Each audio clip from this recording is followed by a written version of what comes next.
Welcome to the Long Take Review, a film podcast with one eye always on the Oscar race. I'm your host, Jen Subchakchai Bankard, and I'm here with two monkey men. First, give him the job no one wants to do, and he'll do it. It's PT McNiff. How's it going, PT? You like John Wick? I have the same gun from the movie. I am doing well, Jen. How are you? I'm doing great.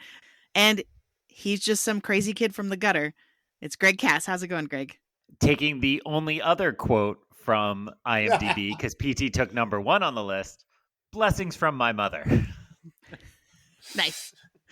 I was assuming someone was going to take that one. It is worth repeating. Okay. Those were all references to the film we are here to review today, Monkey Man, directed by and starring the great Dev Patel. I'm assuming we're going to talk about how great Dev Patel is for a lot of today. The brutal action film tells the story of Kid, a monkey-masked fighter who plots to avenge crimes committed against his village and family. In the process, he realizes the extent to which corruption, capitalism, globalization, any other isms probably, and the vestiges of colonial rule have systemically oppressed the poor and powerless around him. So there's a lot to dig into, if that's any indication. my synopsis. The film opened in theaters this past weekend. All of us have just freshly seen it. PT just hours ago, I think, finished watching this movie. And there's a lot to get into in terms of the production. The more I think about and read about this film, the more I feel like it was just a miracle that it got made. So I'm excited to hear everybody's thoughts on it. If you are listening to us for the first time, we will have a spoiler-free section specifically designed for those who have not yet seen the film. And with a very clear alert, we will shift into spoiler mode for the rest of the show. PT, if listeners think we're newly minted action stars, like Dev Patel, after listening to this episode, what can they do? If you're looking for a promotion from listener to subscriber, you can do so wherever you get your podcasts. Follow and like and review the Long Take Review. We host the feed on Jen's Substack at thelongtake.substack.com. But you can find us anywhere you get your podcasts. We are also on social media, on Instagram and Threads at the Long Take Review, and on Letterboxd at LTR Pod.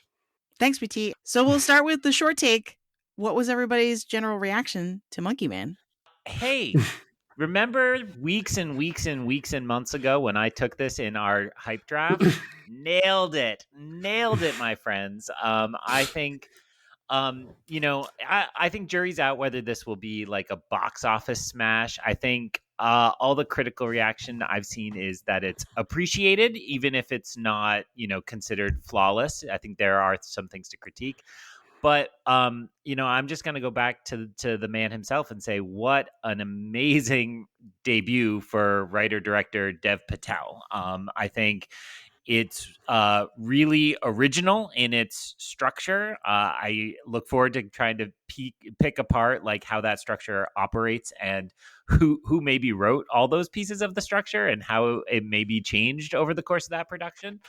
But looking at it without all of that in mind, just as a night out at the movies, I had a fantastic time.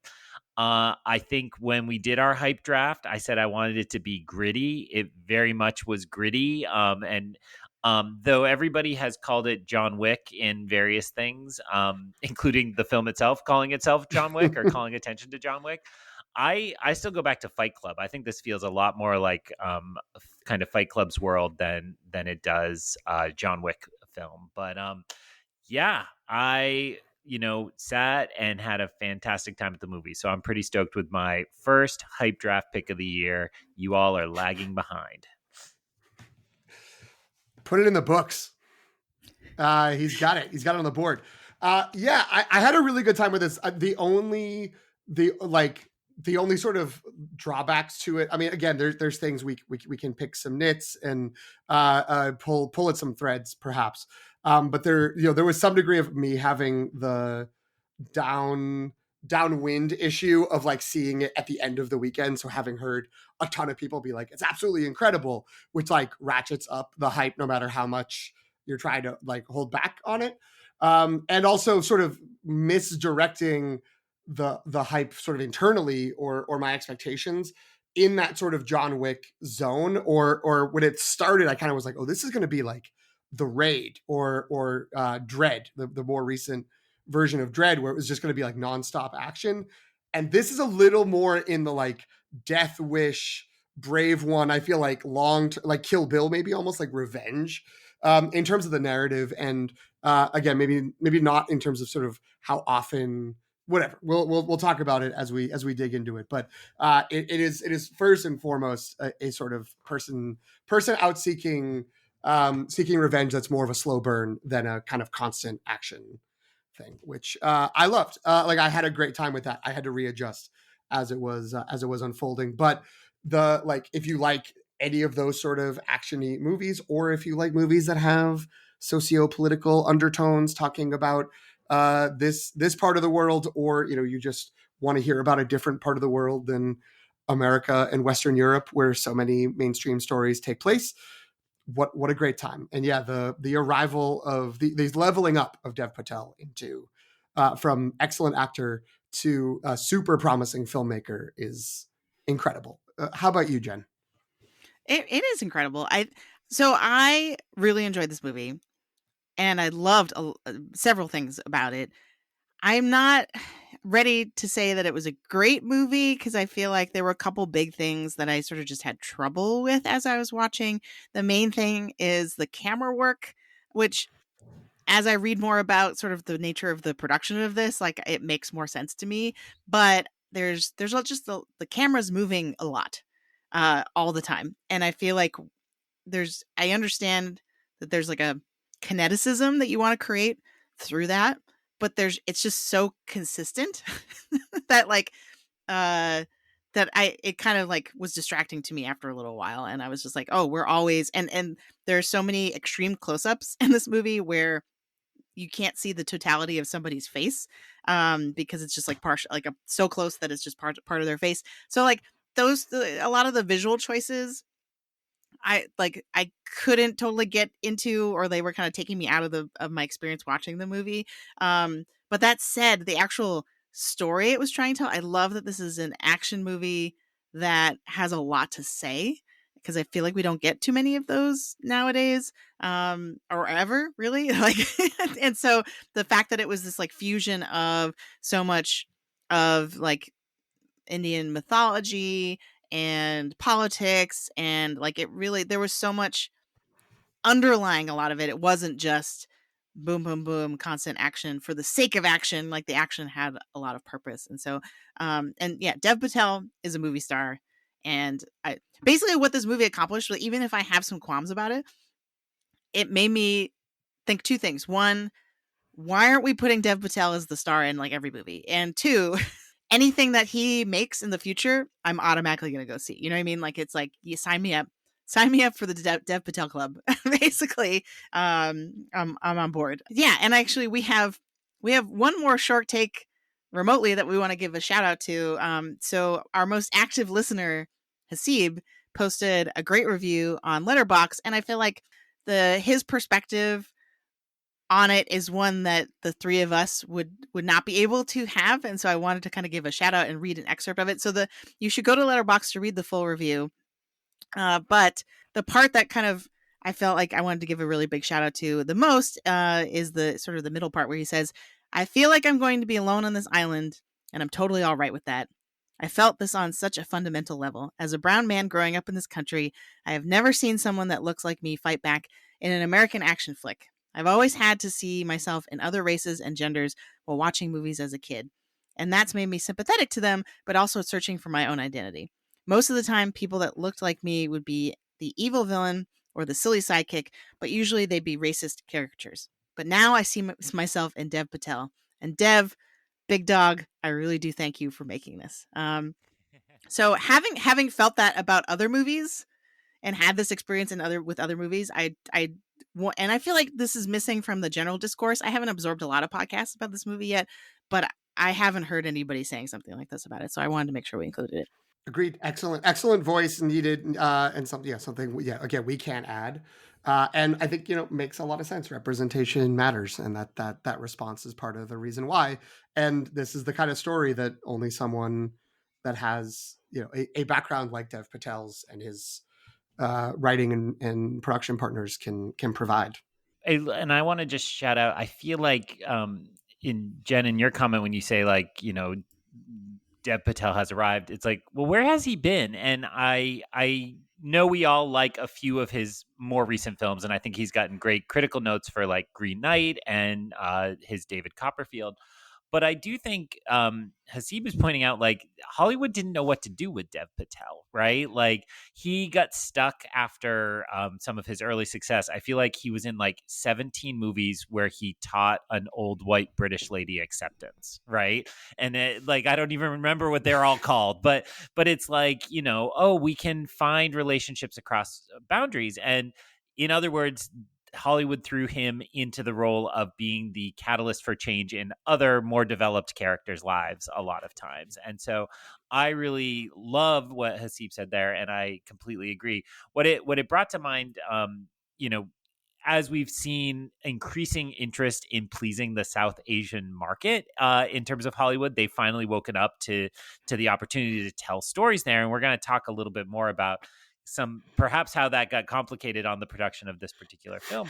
But it is a reminder that, you know, we get such a terrible filtered version of that culture here in America that I can only speak for myself, but like I watch this, or I think of White Tiger, I think it was the Netflix film that was an Oscar nominee a few years ago, and it's like I just feel like I'm learning so much about caste and how it works, and cast. Sorry, I think it's Cast. cast. and The how caste it works. system. Yeah, the caste system and how You it just works, don't want to and call it that because it sounds like Cass. that's true. It sounds like my last name, and I don't endorse it. So you know, and it just reminds me how limited our like. Again, I'm a white guy. I grew up in rural New Hampshire.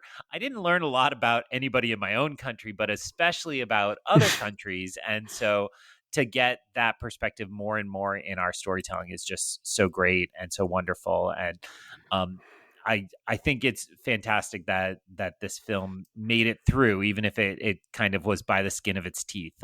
It's fantastic. I am now deeply disappointed your screen name for this isn't Greg Cast. I like Greg Oh. Gumon. Greg Gumon is good. Greg Gumon, but I will also say, you ask where has Dev Patel been? He's been at the Best Exotic Marigold Hotel. Yeah, exactly. That's where he's been hanging out. Amazing. All right, so I think this is a good way to shift into the recommendation algorithm because, you know, we've already kind of hinted at the influences that seem to be a part of this film. So yeah, the recommendation algorithm is the segment in which we establish the audience of a film. You know, we acknowledge that not every film is for everyone, and so we like this section for, especially for those who haven't seen the film yet, like who's going to like this movie. And the specific version or subset of that question, I feel like, is, you know, this film has been marketed big time as John Wick, but in India, right? John Wick, but with Dev Patel, or Indian John. You know, there's a couple of combinations of words there that I've heard. Is that accurate? Is there a one-to-one correlation between John Wick fans and people who might like this movie? I do think there is overlap. I feel like, and maybe this is, I need to go back and rewatch the original John Wick, and I'll feel differently. But the appeal of John Wick is the revenge story combined with the sort of action choreography and performance, with these hints of a weird like assassin world that has only been fleshed out more and more, for better or worse, depending on your perspective on where that franchise has gone. This movie really only has that first part and like a dabbling of a deeper world, but not as like sort of fantastical. It feels, you know, it's just the world of the rich and famous and people getting a glimpse at that. And you know, sadly, that is all too real, that there's the sort of ways of using and abusing people that comes through in this movie. So I think if you go in being like, sweet, another John Wick, you may be a little bit let down. But if you go in saying, oh, I want to see like a really well-made revenge movie with, you know, some of those other elements, some interesting cultural, religious underpinnings to it. I do feel like there's a lot of people who would like it. Bigots will not be excited about it for many different reasons. So, maybe they shouldn't go see it or listen to our podcast. There's the door, bigots. You heard it here first. Co-signed. Well, so I mean, it's so tricky. I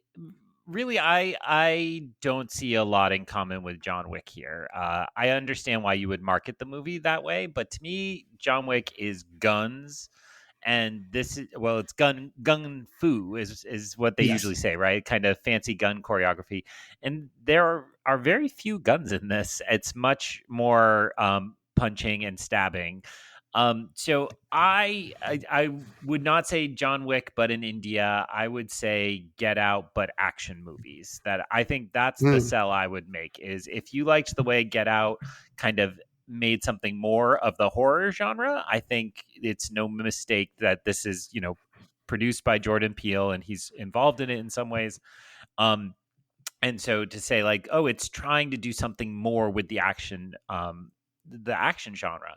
And I think that means for the recommendation algorithm, I don't know. I feel like it's a 50-50 split on action movie fans. Like there were clearly some, I was going to say some people, but they were dudes in my movie theater who were there because they see every action movie and they were, guffawing at the bad hits, when you get that very broy, like, oh, right? Like, so like, yeah, there's some of that going on. But I don't know if there's a complaint out there on the internet about this film. It's that it has pacing problems. And I think that purely comes from action movie fans not getting action movie pacing. And like, fair enough. If you want action movie pacing, this isn't going to give it, because I felt I dabble in action movies, but I'm not a connoisseur.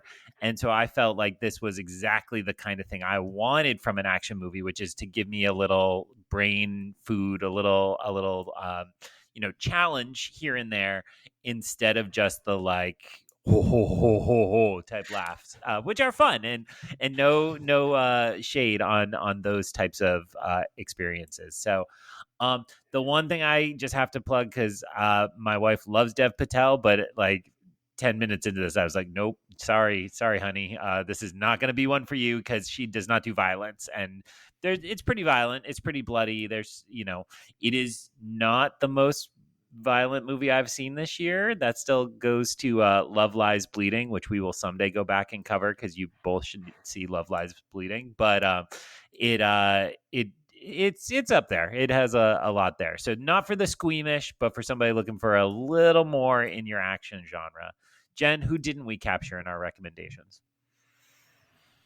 I would say, I mean, that did pretty well. I'd co-sign this is not for the squeamish. I will add that there's actually a fair amount of like the barometer I would set is if you are uncomfortable with like Yakuza movies where people get their pinkies cut off and stuff. Like if you're like, or people, or movies where people get teeth pulled or when they're being tortured or something. You know what I mean? Like if that sort of visceral sort of gore in action movies makes you want to jump out of your seat or just like hide, then I would say this is definitely not you. There's a lot of biting in this. To me, by surprise.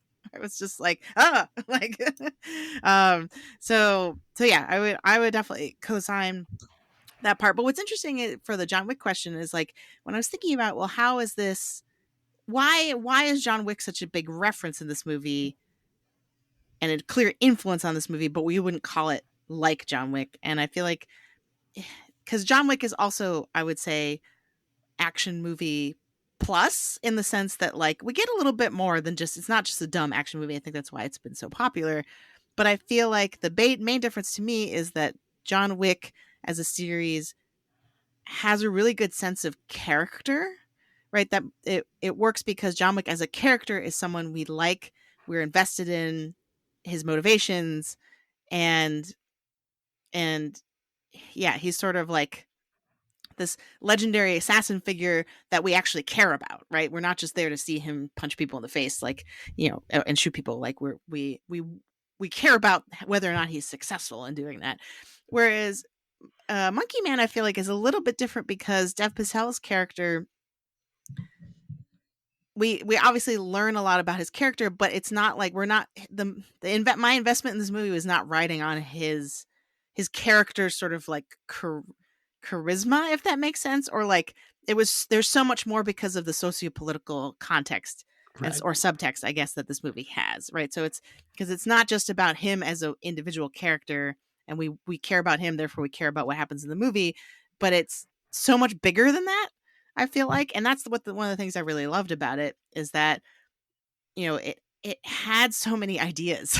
Right, because it's like it's commenting on the caste system in India, it's commenting on globalization of like what happens when, like, you know, Western influences and what effect that has on the elite in a country like India, and it changes like the politics, and, you know, really asks some deep questions about what it means to be spiritual and like and have faith and stuff like that. So like, yeah, it's just there's a lot here. So I feel like if you can handle the violence and the action and enjoy the grittiness of it all, there's a lot here for you. I think that's a great exploration of sort of the relationship between these movies. As someone who maybe is the more action movie oriented person of the three of us, you know, there's usually, you know, a clear sort of personal motivation for whatever's happening with the action person. And then frequently the action movies, even if they're not very good, or at least trying to tie it into something else, and it might just be like, this person was disrespected, or, you know, it's lower class versus upper class, or, you know, but in an American or Western setting, or it's just like, you know, they disrespected his whatever. And so, you know, there's like John Wick is like, well, he has like his wife dies, and then his dog dies. Spoilers for John Wick. It's 10 years old now. But you know, his wife dies, his dog dies. He goes off to get revenge on that. And then, yeah, there's like the exploration of this world. And I think for this movie, you know, part of it is just there's a handsome man in a suit and he's fighting people with his hands.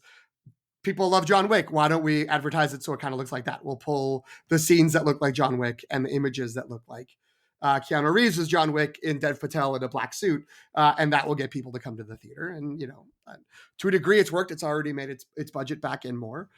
So you know, there is that element, but it's, you know, there's a degree of personal loss, but the sort of world around it and the kind of, you know, what in other action movies can frequently just be like, man, it's just unfair sometimes, has very pointed, deeper critiques of caste systems in general, and in particular the caste system in India, which you know, that's what I think is elevating it and making it a lot more interesting for us, and I think for a lot of people, and certainly for Hasib, who's like, yes, I see this, I understand this.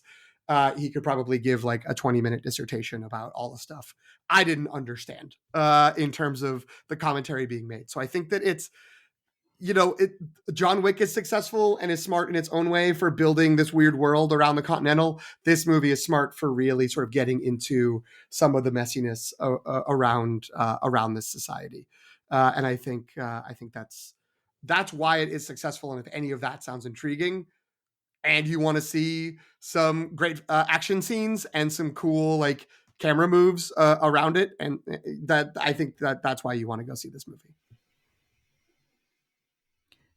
I think there are also strains of like, I hesitate to actually say this, but like a very small thread that's like, if you enjoy heist movies, of like, oh, can they do it? Can they do the thing? I'm very stressed out whether or not he's going to do the thing.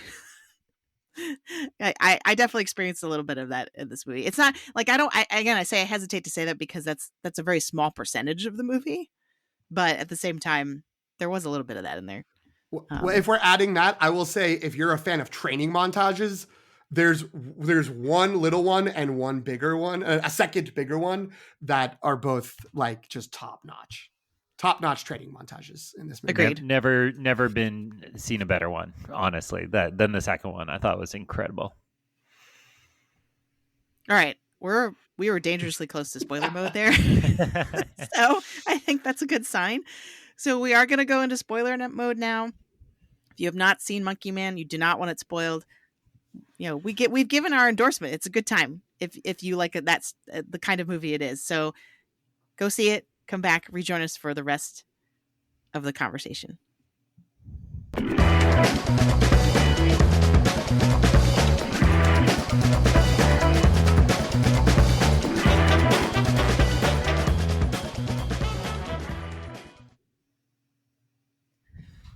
So what I want to start with in spoiler mode, I had a hard time deciding because there are a bunch of different directions that we could go in right off the bat. But I'm going to start with a criticism that I heard. And so one of the podcasts I did manage to listen to was Next Best Picture. And they were all fairly positive about the movie. Like, it was either like, yes, this is the best thing ever, I fully endorse this, or like, I really enjoyed this, here are a couple of, pointer, like some notes that I have, which is sort of where I'm at. But there was one criticism that someone said that the story is simple and straightforward, and it's like sort of like nothing, like we've seen it before. And I think they're specifically referencing the idea, the revenge part of the movie, right? Of like, someone's wronged, they plot their revenge, they execute on that revenge. So I'm just curious, do you agree with that? Does that feel like, and like the ending, which I reference in my note, I'm like, oh, there's all these other things I took notes on. Sorry. Like, the ending. It's like, wow, what a great job I did. The ending, I would say, is pretty simple because it's just he's like, oh, there's the mini boss. He kills him. Then he goes to the big boss. He kills him. Done. Movie's over. So I can kind of see the perspective, but at the same time, I disagree with it. So I don't know. What do you think? I think revenge movies are good. Like, they're fun. Like, and you want to see people go out and get revenge. So like, I mean, there's a degree to which it's like, there's nothing new in the revenge sort of arc that is portrayed here. But that's because we're also getting, like, the new part is what's infused in it with the setting and the context and that sort of critique of Indian society that's baked in. I think, in reflecting on it and bumping up against it a little bit, is that, like, I think what people maybe are like responding to or not responding to as positively about it is that it kind of doesn't unfold in the way that you expect it to. And I don't mean that like it upends your expectations and takes you in a whole new direction. It's more just like, if you laid out the pieces of like, we find out why he's sad, and then we find out how he finds out who the people are, and then he builds up his skills, and then he finds a way to infiltrate, and then he enacts his plan for revenge, but it doesn't go so well, so he has to regroup and then maybe go and do it again. Like, that doesn't all happen in that order. Like, it sort of feels like they were trying to have it go in different directions, and I think this also ties into the pacing problem issue, where there's some times where it's like, well, we kind of all know where this is going to go. So like, what are we doing? Like, we're kind of just hanging out waiting for, like, I don't know. Like, it made sense once we got to that second kind of training montage. It was like, oh, okay, he's getting his skills ready, but I guess I didn't know his skills weren't good enough. Like, it kind of just seemed like he had happened to not be successful the first time. So, that's where I think it's a little muddy, is like the trajectory of things maybe doesn't work as well. I don't know. Like, I don't think that there's an issue with revenge plots necessarily. I think it's more that some of the choices of the ordering of things kind of deflated it a little bit. But I wonder if a second viewing will mitigate that, because now you're not going to have the expectation of following a particular pattern. Greg, what did you think? I think that criticism is dumb. If, like, look, whatever movie you want to talk about, way deep at the core of it is probably a simplistic story that you could distill it down to. It's what you layer on top of it, and it's what you do that's original with that story, right?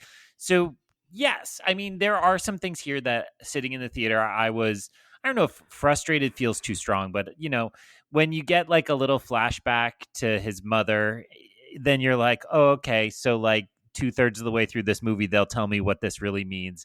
And I'll kind of tune out all the little flashbacks till I get to the big flashback, right? And things like that are cliche in any movie. Like, yeah, those can be a little frustrating, a little simplistic. But to me, to just be like, this story looks like other stories, so let's dismiss the whole thing, I think is foolish. So the way I'll answer that question is, about, halfway through, way too late into this movie, realized it was beat for beat doing the Joseph Campbell hero cycle, right? And there's a version of the monomyth that is like so broad that it's like literally any story, but this is very specifically like call to adventure, refusal of the call, training, road of trials, right up through. And so then, like, okay, I know the rest of the beats of this, right? Like, I can see exactly how this is going to go. So then it's like, well, what is it doing differently? Okay, so the hero is, if people don't know, they're Joseph Campbell. At the bottom of the hero circle, the hero is supposed to fail and experience a death, which leads to a meeting with the goddess, right? An atonement with the father leads to a meeting with the goddess. What's it going to do with the meeting with the goddess? It's going to put a trans woman into that spot and have this incredibly cool message in the middle of conservative India about how you have to merge the male and the female to actually like be a whole hero. And it's like, darn, dadgummit.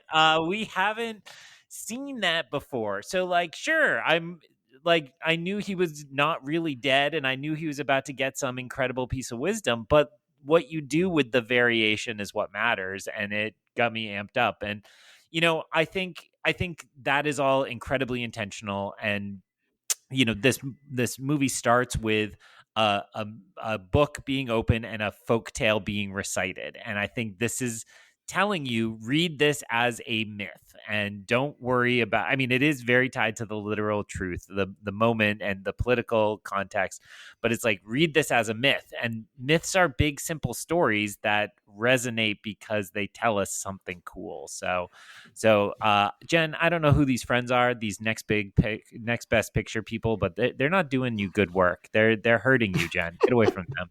I mean, that was I was pulling one small comment from a lot, like a 2-hour review that they did. So maybe that was not This is spoken as generous the of me. guy who just this morning listened to you all for 2 hours take me apart for saying I didn't like the fisheye lens, which I don't remember saying. So First of all, maybe you I'm just working 100% said through that. something. You may. I mean, you didn't come out and say I didn't like the fisheye lens in Poor Things. You made a very snide and cruel joke about like, oh, and we're gonna use fisheye lens again. I don't remember what episode that was on. So yeah, I love your idea. I hadn't really put together just how closely it matched to Joseph Campbell. Like that didn't really occur to me. I did generally pick up on like, oh, this is supposed to be his own version of the Hanuman myth, right? And Mhm. actually, one of my favorite parts of this movie was how it's so like smartly and frequently intercut like the iconography of the Monkey King of Hanuman, and like it's always at like a really good moment. I feel like that mural in the final scene and how they Mhm. kind of like show the like carnage and right, and he's standing on like Hanuman standing on the like ledge or the cliff or whatever. I was just like, this is brilliant, this is so good. So like the visual storytelling is super strong in that way. um so I guess now is a good time to probably, because we're already kind of talking about it, a good time to interject. So my husband John went to go see this movie with me. He was not a big fan. And when I was trying to talk to him about it, his thing was in the first 10 minutes, he was like, this movie's going to be incredible. And then he was like, wait, he's not actually Hanuman. Like he doesn't have magical powers. So he wanted, and which once he said that, I was like, oh, that movie sounds really cool. Like I kind of wish I'd seen that movie too. But like he was hoping that would go fuller into like magical realism. Where like and not, as opposed to staying grounded. And I do like, part of me when watching this movie, because going back to the when he's in the temple, part of me was like, oh, did he get his powers back like after he ate the toxic tree root powder, right? Mhm. because he goes through this crazy, like, we just watched Dune Part 2. Like, he went through this crazy spiritual awakening, induced by a drug, right? Like, and so I was like, oh, is that what he went through? And then now he kind of he's going full Hanuman, and that's sort of why he's able to, because PT, I think, mentioned, like, he didn't realize he wasn't good enough earlier. So that was my kind of interpretation, was that it was like trying to parallel because, like, they open with he tries to eat the sun because he thinks it's a mango, right? And then he gets his powers taken away from him. So that's sort of like how I mapped the mythology onto it. I don't know. Yeah, I mean, I think, again, I think a second viewing down the line will all be clearer. It was more, I was like, yeah, he's really good at fighting already. But then what happens in the temple is they say you never fought like for something. You just fought to like create or feel pain. And that was sort of to like avoid what had happened, but not to actually like achieve anything. And so he rededicates, and it's like, it's less about leveling up his skills and more about like refocusing. But I hadn't felt that before. Like, I hadn't felt him as insufficient. So yeah, again, maybe that's there, and I just missed it because I was like, well, Dev Patel's incredible. He can do anything he wants. So of course I'm not questioning him, and that may be my fault as a viewer. I will say I did think in the temple scene at one point it entered the back of my mind, this is like a superhero origin story, and he was going to be able to like do some magical, fantastical stuff. I don't mind that didn't happen. But I did have that come in, and I can see how John could read that opening as, oh, this is I think he was expecting his expectation at in the beginning with the introduction of the myth was that this would be much more Crouching Tiger, Hidden Dragon, right? Than in its fighting style than John Wick, right? So, which I totally understood. I was like, that sounds amazing. So I don't fault you for wanting that. But yeah, so like but I was under the impression of, like, even if he isn't really Hanuman literally, that there was enough of a metaphor there that it was like he kind of is, you know what I mean? Like, he's following the same trajectory, sort of like Greg's saying about he's going through the hero cycle, kind of. But I also did have questions about, like, well, how did he get his training? Like, nobody, because there's no master figure in this. And again, that might be my martial arts film bias, right? Where I was like, well, like, you can't have a training montage without a master, right? Because no one else in the temple seems to really also be that good at fighting, and then they are later. So I don't know, like, well, it seemed like he was training them. Like, he got the other people in the temple ready to fight. Okay. I just assumed he knew, like, from boxing or whatever, the right, actual wrestling fighting, UFC stuff that he was doing as Monkey Man, that he just, had trained and gone to a gym and whatever. But yeah, there's not, right, like, he knew what he had to do. He had just never actually gone through the trouble of doing it, kind of. And then now he's like, I have a purpose, so that I'm going to do it. Yeah, or just that it sort of was like, okay, I'm going to. It centered him and gave him a focus to do things, because I mean, he holds his own in all the earlier fights, like, with the exception of when he first faces the chief of police guy, right? Yes, he flinches. Because he flinches, he gets distracted, right? Like, he's not kind of in control of the situation in the way he is after he goes through this transformation. That's, like, again, like, largely spiritual, right? But so yeah, I guess, like, that was it was just something I was thinking about through the whole movie and trying to wrap my head around, of like, okay, like, what are we supposed to be thinking? Like, what are we supposed to infer from what we're seeing? How much of it is the actual myth versus just the metaphor of the allegory of the myth?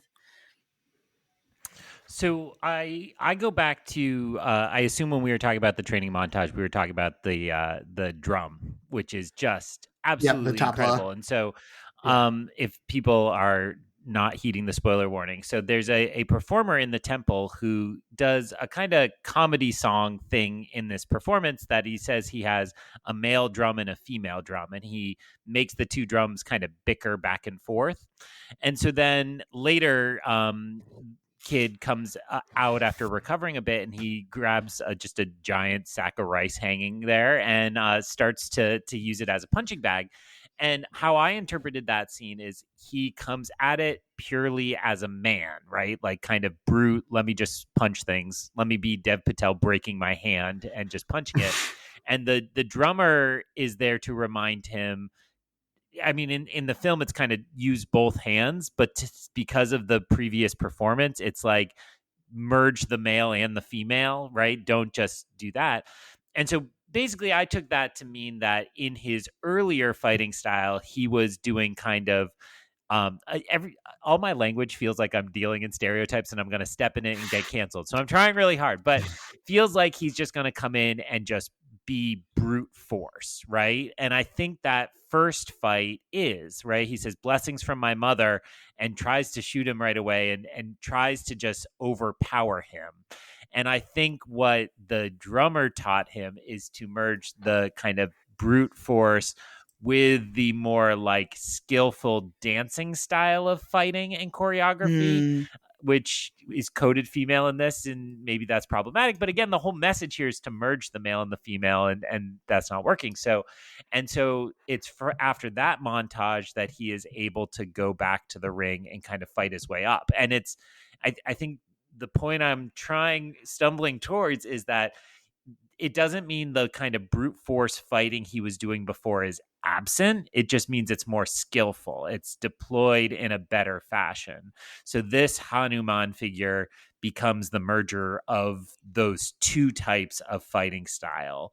And to me, that I'm not going to even pretend to be remotely well versed in Hindu mythology, but I think of monkey as a trickster figure, and that could just be the wrong continent entirely.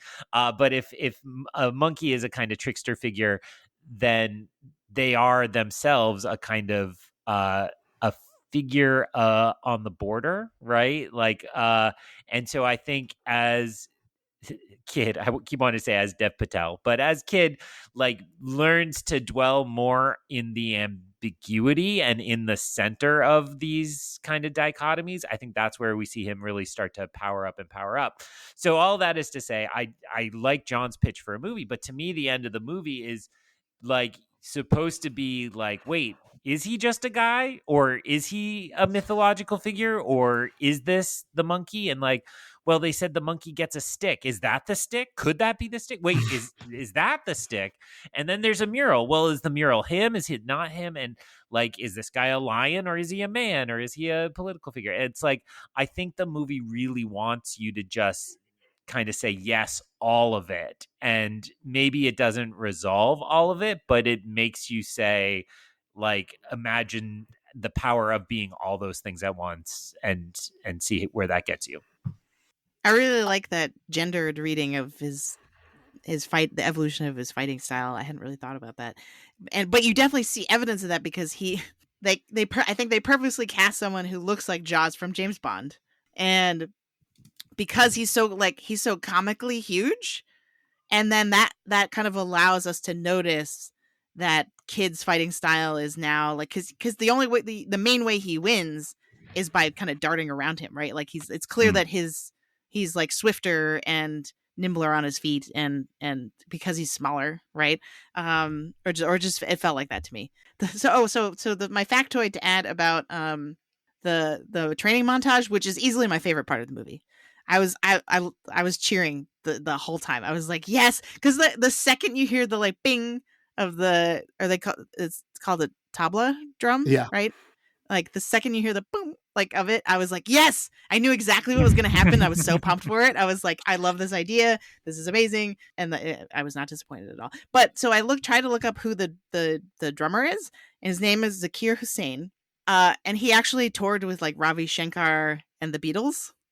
So he's like a pretty famous musician, which I wouldn't have recognized him by his face, but once I was reading, I was like, oh, okay, like, but yeah, he was amazing. I was like, my Letterboxd review was like, I need him to be my life coach. I just need someone, like, I just need him following her around to like get me pumped up with the drumming. But yeah, that was great, and it's so rhythmically perfect too, right? Because it's like the editing of the training montage is so perfectly synced with the music there. It's like, it's perfect. Yeah, Mm. I will say, we can talk about it. I think we have a plan to talk about the sort of post-production pre-release saga of the movie, but the production itself also sounds like it was a pretty big saga. They were all set to film it, and then COVID hit, and they tried to make it in like a bubble, in a COVID bubble in Indonesia. The cameras broke, so they were filming on their phones for a while because they couldn't keep spending money. So there's all kinds of technical elements that don't really come through, as there haven't been any issues on the screen. Though I will go back to Jen, your short take, what you were initially saying. I will admit, having not seen, I tried to not read anybody's review. Greg, I think I saw yours before going in, which was just like, it was good, like on Letterboxd. Yay. Like it was just, I was like, okay, Greg liked it, good. That's fair. But I didn't read like Hasib's, I didn't read Jen's, I didn't read anyone else from my Letterboxd follows about it. That I did feel the sort of that Bourne Identity or Bourne series like shaky cam, that I was like, I thought we moved past this. I thought like we'd come to that's the one thing that I feel like the sort of the John Wick and post John Wick is like, oh, I thought we had gotten away from this as a way of trying to generate a sense of energy and excitement. And I will admit, I'm mostly, when I see the camera shaking so much that I acknowledge it, I think about one of the bad Terminator movies, meaning not one of the first two. So I think it was Terminator Genesis, where there's a scene that's like two characters just talking in a hallway, and the camera's just like just bouncing around while these two people just, standing at 11s, just talking at each other, being like, we have to go build a time machine. I agree. And its camera's like bouncing around to try to make it seem like this is exciting exposition. And I was like, oh no, is that what's going to happen? And that isn't that, it's all better than that. Like that isn't an issue, but it did feel like that. I thought the kinetic camera was going to mean something beyond just being there. I actually thought once that training montage started, I was like, oh, now when we go into a fight, the camera's going to be really steady because he's balanced and he is like, more sort of centered in what he's doing. And that didn't really happen. It was still kind of jumping around, but I think that's like a technical thing of what they had to do to get it actually all on film. And there's enough in the choreography of the action scenes and in the staging of some of those moments when, like, you see sort of something in the background and a character comes up in the forefront.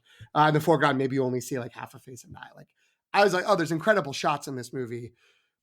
Personally, I would have liked a more settled camera, but sometimes you have what you have when you're stuck in a bad place when making a movie. Yeah. So I think that so the exact thought I it. have while I was watching the movie, before I researched a ton about the production, the thought I had was like, they don't need to do this. Like, this feels like you're moving the camera around constantly in order to cover up, like, I thought it was like, I'm like, you don't need to be insecure about your fight choreography. Fight choreography scene's fantastic. Why are we moving the camera? Just stay here and like let the fight choreography speak for itself. Because that's the thing that actually I think the John Wick comparison is not doing it any favors, because to me, I associate John Wick's action with being really balletic and like graceful and smooth.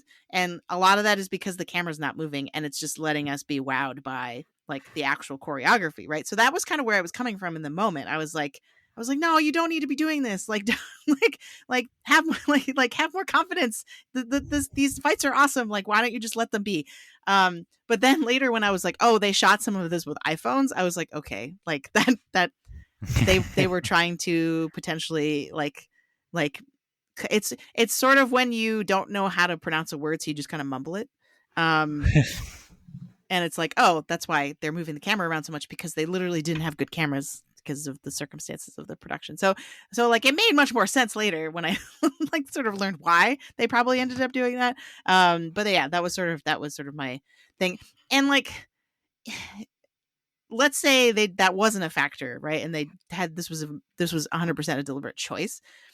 I would still actually be like, and I say this to my students all the time, where I'm like, don't dial it to 11 at every sentence, right? Like, you don't need to do that. Like, it's much better to Save it. weight as and make the deliberate stylistic choice a way to punctuate what you're saying and emphasize something, right? And so that was sort of that's what I would have changed if I were trying to shoot and edit this movie, which I never would be able to, right? So Yeah, and Yeah, and I'll just say the obvious point, which is like that feels like a guy coming out of film school. Now that's not exactly Dev Patel, but that's what you see. It's like, oh, there's this thing I've always wanted to try, and the one that stood out for me, because I don't disagree with this criticism, even though I think it bothered me less a little bit. There's in one of the fights, I think, kid takes a hit and he somersaults and the camera somersaults with him, like it literally flips all the way around, and I was just like, whoa, no, like we don't need that to just echo your point, Jen, and you don't need to do that. I think you're right that it so often is the way that weaker directors cover up something else, that's where our brain kind of goes naturally within that. Um, and yet, like, I also, because it feels like somebody who's just excited to play, I find that endearing, right? Like, the director who did the Ms. Marvel series, there's this really crazy shot. I think it's in the first episode of Ms. Marvel where she flops down on a couch and the camera does a like 180 with her as she flops oh down, yeah, and it's like a cool little shot, and then you're like, but like unnecessary, like it's just like you wanted to try something, and like that's endearing, and certainly I kind of accept it a little more in that regard. I do agree that it would be nice if there was just, I think a lot of the critiques you both just voiced, it's like it's because there's not a single kind of language of camera that's where it starts to have a problem. If it was steady throughout, or like PT said, it changed to have a narrative point, but it just seems to be whatever was cool in that actual moment, which I think is part of the problem. I agree. I mean, and again, not by far from a fatal problem. Sort of like one of the little shoulder injuries maybe that kid gets during the course of the movie. You're able to fight through it. You're able to keep going. It's not going to hold you back from enjoying this movie. I think that somersault shot, like for the first like half hour, there's multiple, or at least maybe through the first, like I thought of the first act. There's multiple times when we get a first person perspective of kid like running upstairs and fighting a couple of guys. And I think that that's a moment in the ring where the somersault's supposed to be like what he actually sees. And I don't know if that ever really comes back. And I don't know if that was ever that important. And again, maybe that was to Jen's point. It was like covering up for like, look, we have to get this shot. We only have these resources. If we do this weird thing, it might look cool. And it also might cover for the fact that like, we can't get like adequate actual coverage of what's happening here. So we'll just do it. So yeah, I wish there was more intent. All this sort of adds up to say that between the equipment issues, that's partly of the time of it being like, it sounds like early days of COVID or at least sort of pre-vaccine COVID, when like most films were not back up and running, but this one was trying to run in South Asia and Southeast Asia, that, between sort of not having that context, hopefully, again, and also Dev just becoming more skilled and more experienced, that I was like, man, his next movie is going to be like visually even crazier, like, or, even more successful, I bet, because he already has so many of these good little moments, and these things that are not really working feel like either context dependent or first time director, like Greg was saying, sort of like, over giddiness and sort of, again, like freshman writing equivalent of like not knowing to pick your spots and instead just constantly dialing it up to 11. So before we move into the rhetorical situation and get into the sort of like production context that we keep like teasing but not actually talking about, we are going to get there. I do want to get there. But right before we do, I just want to kind of give us a chance to analyze the themes of the movie a little bit more explicitly. So like, I mentioned that I love this because it's an action movie with a ton of ideas. So like, what are some of those ideas? Do you feel like there's lots of layers? There's like the character's backstory with his mother and his village. There's the like false guru character who's sort of like pulling all the puppet strings. There's the caste system, as we mentioned a couple of times. There's the mythology of Hanuman and Ramayana. Like, how is all that coming together, or what do you feel like? How do you feel like it all comes together? It does. Uh, Successfully.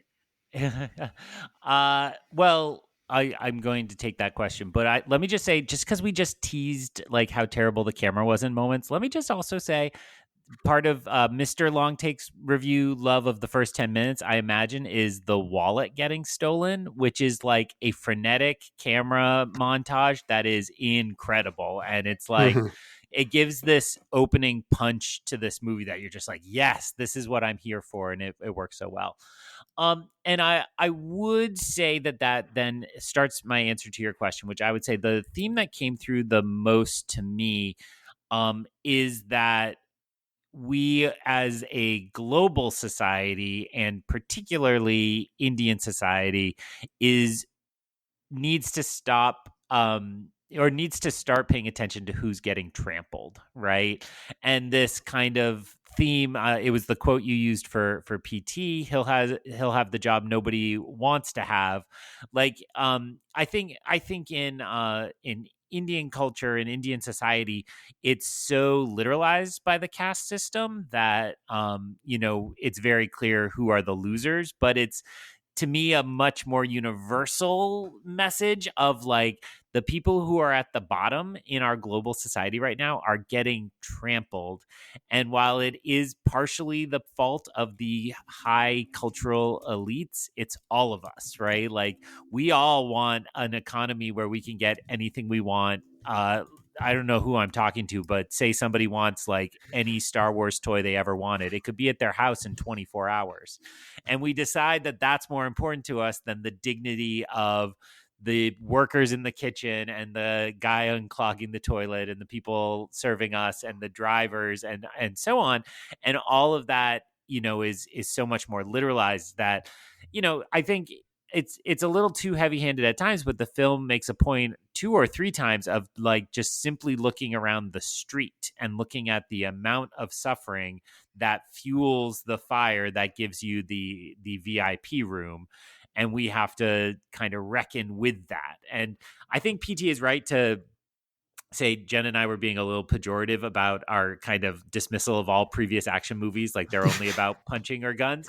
But I think, that is what this is tapping into. It's like, let's take those messages about a wronged character or somebody who is beaten down, and let's demonstrate that this is all of us everywhere. And so make the guy you want to go punch just happens to be the guy who works for the guy who suppresses the religious exclusions and so on and so forth. So, like, to me, it's a movie very much of the kind of, I don't know, I'm not good with these labels. Late stage capitalism, right? The gig economy, like this is all in play there as like, who are the economic losers in our current world, and let's let them rise up, and let's all like raise a fist and go sign up for the local branch of socialism. I don't know. PT, save me. Yes, I don't know if I can. I don't know if anyone can save anyone anymore. But I think that what you're saying about sort of seeing the margins and hanging on that, the shot that stands out to me is when they kid is fleeing with, is it like Angelo or Arturo, the sort of the guy, the kind of drug dealer guy who gets him in to the VIP area, that's sort of his friend, or ends up being, certainly a wanted man I think because of his them. name They're is leaving. Alfonso. Alfonso. Okay. I knew it was an A name. I was, and they're leaving on the little like motorcycle car, not a tuk-tuk, but like a fancy tuk-tuk. And they're, it's like a car chase, and there's been this action scene, and he's escaped, and they're zooming away, and like it like pans to them, follows them going down the street, and they keep going, and the foreground is 2 people sleeping on slabs of cardboard, and like they're sort of wind, and their cardboard is picked up a little, and they kind of rustle and then like settle back to sleep. And like, in most movies we wouldn't take an extra like 5 or 6 seconds showing them and sort of showing the people and how they're like only mildly inconvenienced by what happened, but also just sort of like in this dire situation of sleeping on cardboard on the street. So I do think that the movie is interested in the margins. I feel like, and this is, I can only express this because of stuff that Greg was saying earlier about the sort of the temple and the fighting style, the sort of the teaching of how gender comes into there, of it being a trans woman and the sort of the god that merges the male and the female. That kind of feels like the movie is not necessarily like, let's upend society, let's be anarchist, but it's let's try to break down divides and like actual structural divides, which can include the gender divide of like, you have to be one or the other, or you have to be in this caste and that's it, you can't get out of it. I don't want to be the American white man who's just like, here's what I know from like my world religions class 25 years ago about the caste system. But my recollection is like, there's no like upgrading. Like, you're born in your caste and you're sort of, that's it. Like, that's where you are. That's your destiny. And you have to build up your karma to hopefully be in a better caste in a future life. So, it's like, no. Like, that's why we're focusing on the margins. That's why we're seeing this.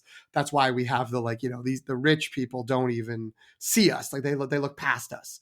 And it's trying to sort of pull down the people in charge of the institutions, the police, the government, the religious guru who is perpetuating all of that, and sort of getting people to be like, no, like, be divided. Like, look at the others. It's us versus them. There has to be a divide, and it's not being super heavy-handed about that. And it does all come from a place of just like, and I just want to kill you because you're the person responsible for killing my mom. But it is also from the perspective of, you are perpetuating all of this.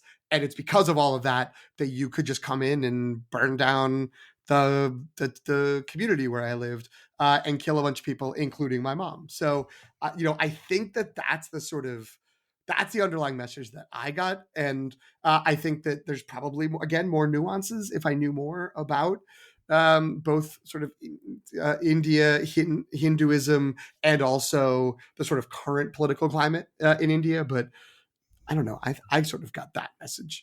Jen, Right, what do you think? Well, first of all, what's nice about it is that even if because I'm with you, I'm like, well, I probably should know more about this. Like, I would probably deeply appreciate so much more that's being referenced here if I knew the sort of cultural and political context more specifically. But what's nice is that you can sense that it's there still.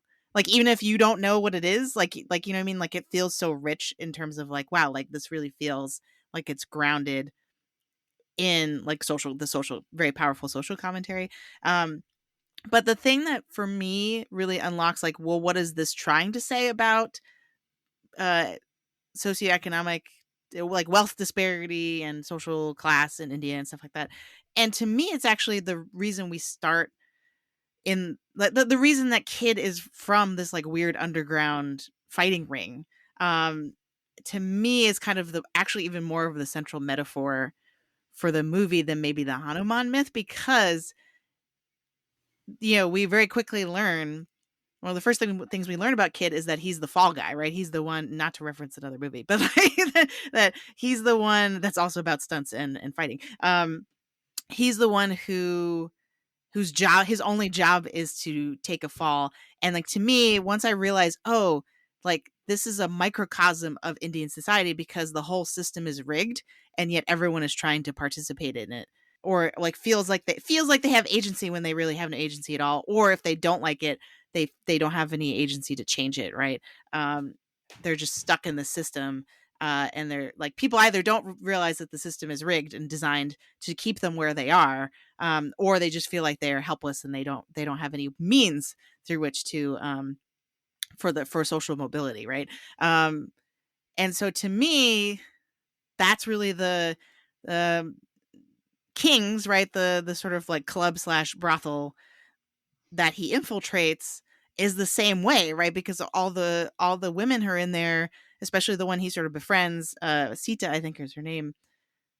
She basically straight up tells him, like, you shouldn't work here if you can't handle this, right? If you can't accept the system that's in place, but then she goes on a huge arc, right? Because she realizes, oh no. And that's the whole point, is like Monkey Man as a mythological figure becomes inspiration for the poor and the powerless, right? Like they're like, wait, we don't have to accept the system. Monkey Man's going against the rigged system, and so we can too, right? And so I don't know, that was a really convoluted way of saying that, like, it's like the social systems as static versus like what's so radical about what happens in this movie. It's not just the revenge plot, it's not just the violence, but that it's like the social upheaval that happens through the violence.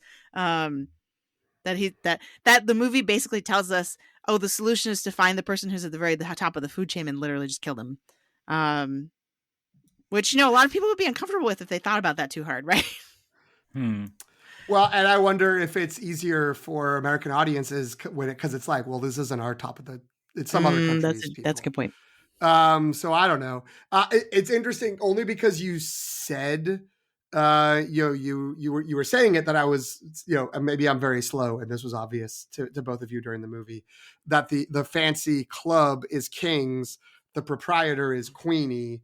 So that's the sort of, royalty component of the story, and a crown is sort of always there. And then the fighting, the underground fighting area is the Tiger's Temple. So that's also has like a religion thing. And I know that the South African, sort of ringmaster, Don King type, played by, and I don't know if I'm going to pronounce the name correctly, Charlton Copley. Is that how you say his name, from District 9? I was going to say, I pronounce it Guy from District 9. But that's Guy from District 9. He was had, an incredible weekend for him, because he was also on the finale for Curb Your Enthusiasm. So he's doing work. That he says something like, we've got Hindus, we have Muslims, there may even be a Christian hiding here, but we all worship the same God, the rupee. So it's not subtle about these institutions, these structures, and how they persist and continue to self-perpetuate. And this is trying to crack through, and the underground boxing ring gets broken up because the jobber takes down all the people after the training montage to maximize the money. And he sneaks into, and then eventually breaks into the royal the royal club, and takes everyone out. I don't know. That's all I had. That was the end of that thought. No, I think that's right. And then that's what I appreciate about this film a lot, is there's just like a very kind of on the surface, like, obviousness to like kings, Queenie, the lion, right? The snake. And so it's like, even if you don't have those exact like mythological references, I think King and Queenie it's colonial, but if you don't have the exact mythological references, you're like, oh, I get that this is like animalistic and like about the hierarchy, and the monkey is taking down those figures, and I really like that it works on that level, as well as, again, probably some levels that we're not really in tune with because of that. I think, I really liked the pointing out of that shot of the two men who get disturbed in the car chase. And I then naturally want to then link it to the fact that they seem to use a lot of actual riot footage from India in also getting us to look at the margins of the society, that same idea. And so I would take the moment you mentioned, and then you just mentioned the Don King ringmaster pointing out everybody is united, and those and shots of actual real life rioters, and say that's what starts to make this a really potent mix of like, hey, these are not fictional downtrodden. It's these people you saw on the news last year. And that, I think, is my best attempt at a segue to let's talk about the Rhetorical Situation and how this movie ended up with Jordan Peele and Universal. Amazing. Greg, always coming through with the transitions. I love it. What a no setup. notes. So yes, let's get into Rhetorical Situation, in which we look at a film through the lens of our academic experiences.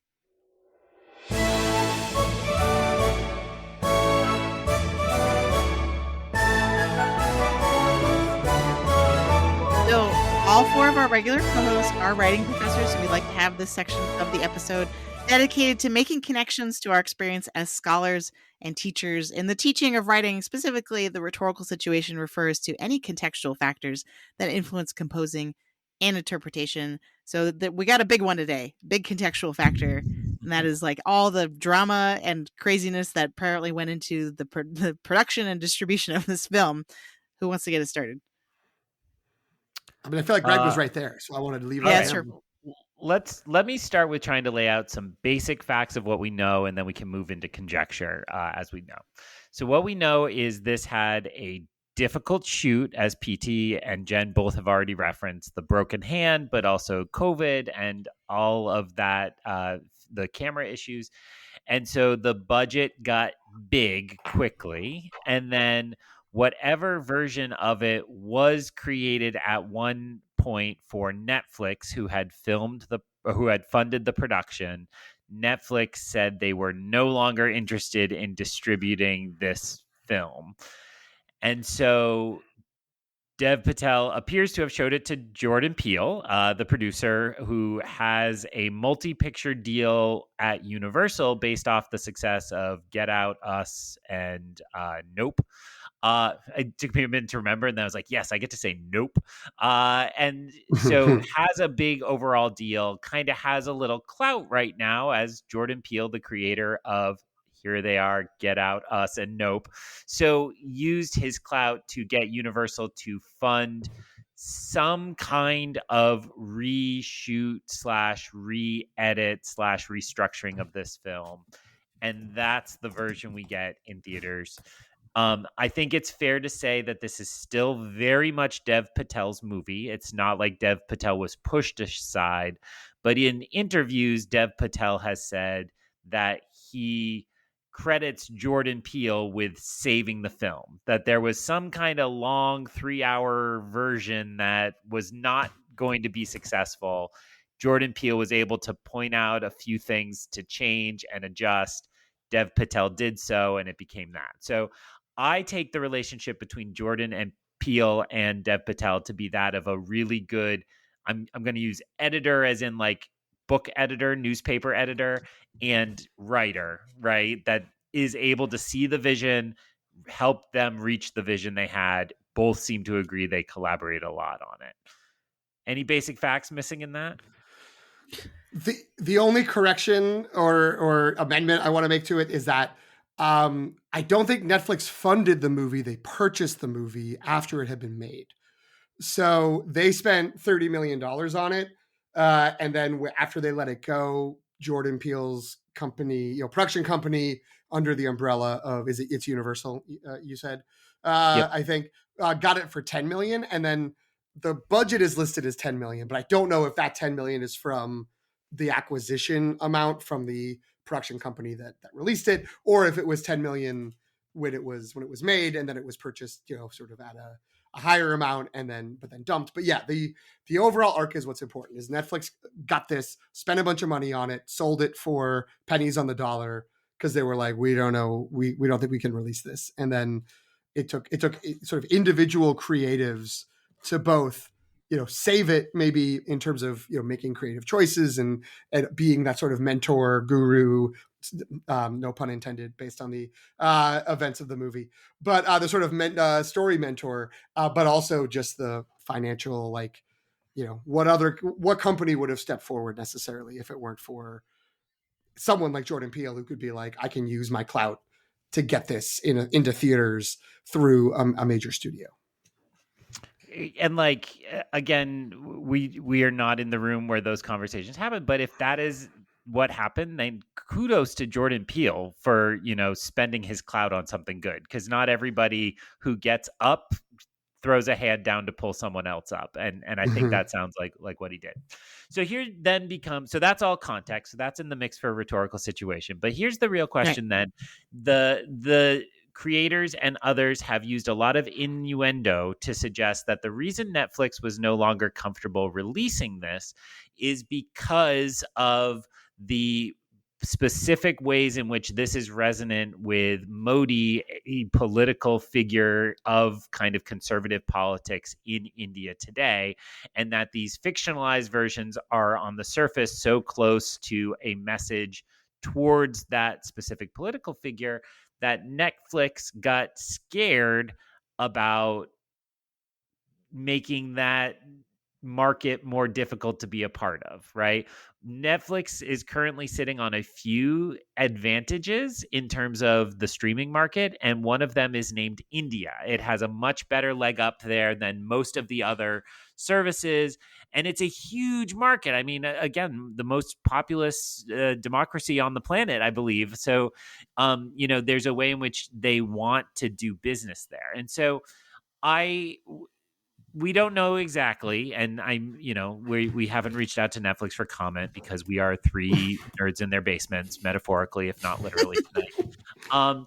But I think it raises this larger question of, if all of our entertainment is controlled by corporations, how do we make sure good art still gets made? And has Hollywood made mistakes by letting these primarily tech companies — Netflix is in a slightly different space, but primarily tech companies — kind of take over this? And the other example of recent memory is Apple kind of unceremoniously canceling Jon Stewart's show.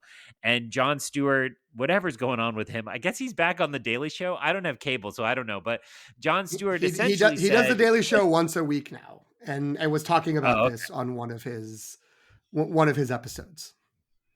And so essentially says that he wanted to do stories that were very critical of China, and Apple was too afraid of having their manufacturing deals for cell phones and other electronics messed up, so they didn't let him do those stories. So that's a whole mess of context that was not in my head when I saw the movie, but after looking at this process and the product that results, it really makes me ask these questions about, like, what have we done, Hollywood? I mean, Hollywood's always been a business. We're not going to pretend, but is it such that we now need to be kind of thinking about the sacrifices that need to be made?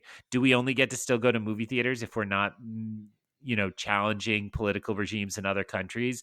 And isn't the point of great art to challenge political regimes in any country on the planet? Save me from my ramblings, someone. I mean, I think the only thing I would add to that, because you mentioned tech companies, and I definitely agree that is a big question mark in terms of, like, do we want them to be controlling, quote, what they would call content, right?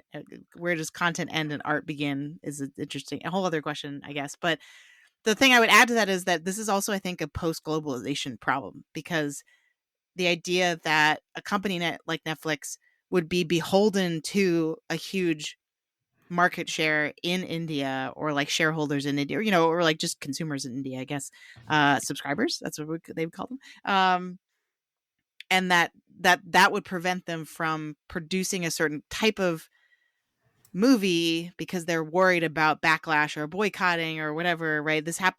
I know this has happened with multiple films with China as well, that China is such a huge market, and then no one wants to make China angry because we make tons of money off them, and therefore, like, certain types of things that culturally are not acceptable there but are maybe more acceptable here by certain certain groups of people, that somehow means, okay, never mind, we can't make it, or it has to be censored, or like it's or that makes a company, a big corporation, less likely or more gun shy to make something like that in the future because they're worried it's not going to be marketable in other countries that they have a big stake in. That's not to say that globalization is bad or anything like that. Quite the contrary, it's good in a lot of ways. But but I think that's just a tricky thing that we now have to navigate, right? Global markets for film companies and in particular film streaming services, and these, like Greg's saying, these tech companies that have their fingers in many global pies. But that was PT's gonna untangle all save that. me from my terrible metaphor. Well, I will say in reference to that, I think what comes to mind is The Rise of Skywalker featured a lesbian kiss in most countries, but not necessarily all countries. And so we get this push for representation in a lot of the US markets, and then they do it in ways that can be just easily snipped out in order to do that.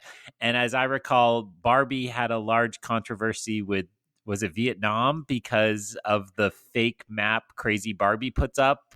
The Vietnamese government saw that and thought it was offensive, and making fun of them, even though it was clearly just Crazy Barbie's map. So I think what you're saying is like a really good point, that we have all these examples out in front of us. And the bigger question is what you asked, which is how many of these things got shut down because nobody would pick up the distribution. Nobody would fund the script. They thought it was there. So, PT, how do we solve this problem? We need to push back on media consolidation. That's the solution to this. We have to get some antitrust action happening, and really try to make people divest from these different branches here. I was building to that point, or I was going to, but then you asked, so I had to just answer it.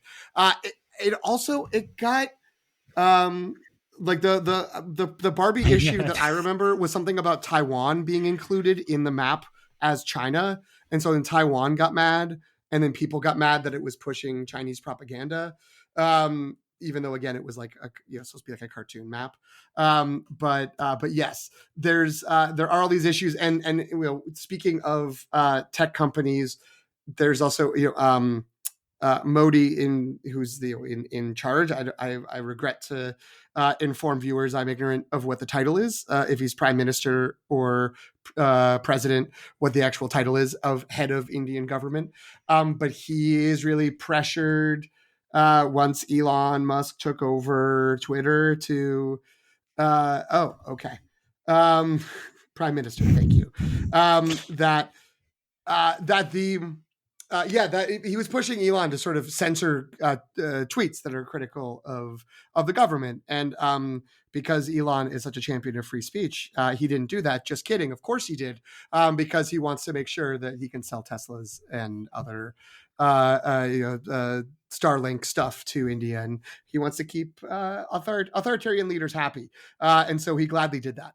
So yeah, there are these problems, and there are these concerns, and I think that the fact that the narrative of this movie isn't, they made a movie that has innate criticisms baked into it, not edited out like that kiss in The Rise of Skywalker, or the character in the support group in Avengers Endgame who was like, and I'm gay.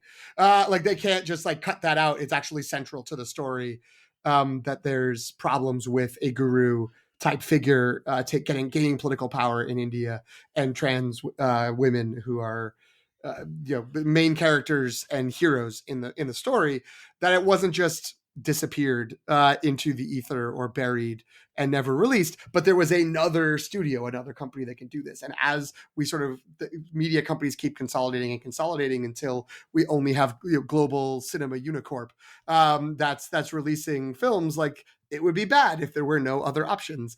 Maybe once it's the Disney, Universal, Paramount networks all together as one company, not even Jordan Peele could save a movie like this.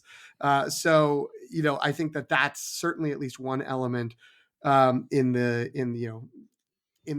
realm of not actually burning the whole system down, but trying to actually just roll it back to where it was, even just like in the early 90s, before some of the Telecommunications Act stuff went into effect and took away some of the antitrust protections of media companies.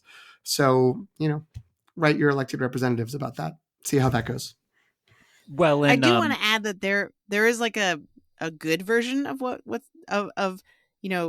there is a sort of cultural sensitivity that I want to make sure we acknowledge. I don't think that's relevant to this particular case, this particular movie, but the general, in theory, the general idea of adapting a movie so that it is more inclusive, or so that it's like more, what I mean, like to acknowledge, not everything has to be American centric or Western centric, or like, you know what I mean? Like in terms of the cultural values that are in the movie or something like that. So like, you know, the example I keep thinking of is that, like I know that in video game development, they are very sensitive usually to like, oh, like, well, we can't just have characters that are walking around that are skeletons because that has like, that's that like hits differently in Chinese culture than it would in American culture, like where we have spooky skeletons all over the place. So like, you know, there is a good like there is good, oftentimes good reason to make adjustments to something based on the country you're sending it to, but at the same time is that it's when it comes at the expense of actually making something to begin with that is the problem. I just want to kind of clear it because there is a nuance there, right? Um, yeah. Uh, the specific thing that I could find. So first of all, for the story in general, journalism all over the place for this. Like it was actually really hard for me to find all the information. And like people on podcasts that I've listened to so DPT's far. comments on media consolidation also Yes. on your local newspapers, but yes. There we go. Because podcasters that I've listened to so far seem very not sure, where they're like, well, I thought I heard this. Oh, I also heard this, right? Like, and it's just like the whether or not, and part of it's because I think Netflix doesn't necessarily want it out there that if that's actually the main reason they no longer wanted this movie, right? That's not good. But not a good look in terms of the optics of that. But you know, it does seem hard to kind of pin down what happened when and why. But the main thing that I could find that in terms of visual evidence of like confirmed thing that was changed in the final product of the movie, is some of the coloration of, and I have to read this verbatim, I think, because I'm not going to get it wrong otherwise. It was in a Slate article that I found, and it said that